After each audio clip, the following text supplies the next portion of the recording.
are we too much in this direction, or again, I will put in my Stalinist terms, would you go as far as to say, who needs the people? We talk for the people, and we know better than the people. No, because I don't want to take too much of the time for the public, but you know what interests me? Would you then agree, because this is how Hegel reads the story of the fall, that fall really is Felix Culpa, in the sense that for Hegel, before the fall, we are simply animals. It's through the fall that you perceive goodness as what will drag you out of the fall.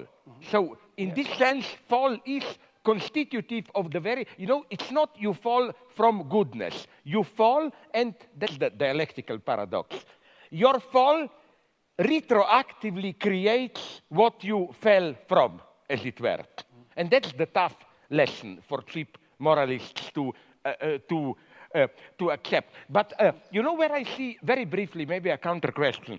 What fascinates me, we didn't cover this, I didn't cover this, but speaking about ideology, would you agree? What fascinates me more and more is not big ideology in the sense of projects and so on. In our cynical era, people claim, oh, we no longer take them seriously and so on. But, and here, for me, social dimensions enters even our intimate space. Implicit beliefs, ideological presuppositions, why not, which we embody in our most common daily practices. For example, probably some of you already know it, I will nonetheless repeat a very shortened version. I was occupied at some point by the structure of toilets in Western Europe.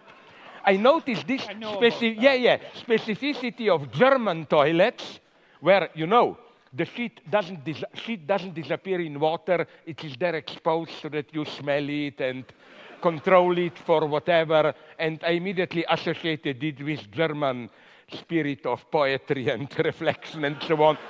It's a bad joke, but what I'm saying is that in a sense, and I've spoken with some specialists, I was so intrigued by how do you construct toilets, and they admitted it, there is no direct utilitarian reason. It is as if, even in something as vulgar as going to the toilet, ideology in this deeper sense is there. Another thing that at the same level, I repeat one of my old jokes, that fascinates me intensely is how it's not just as superficial psychoanalysts claim, we pretend to be moral to believe, but deeply we are cynical egotists.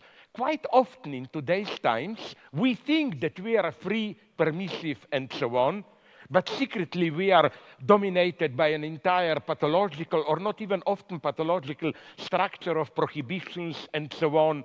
So we may, and this is what interests me so much, precisely in today's time where, and this is how, would you agree, we would explain these simple facts which may appear weird, that how apparently they tell us we live in permissive times. Take your pleasure, enjoy it. But at the same time, there is probably, so some clinicians are telling me, more frigidity and impotence than ever. Yes. That the lesson of psychoanalysis, I hope we agree, is not this vulgar one. You cannot perform sexually, you go to a psychiatrist, he teaches you how to get rid of authority and so on. It's a much more complex situation.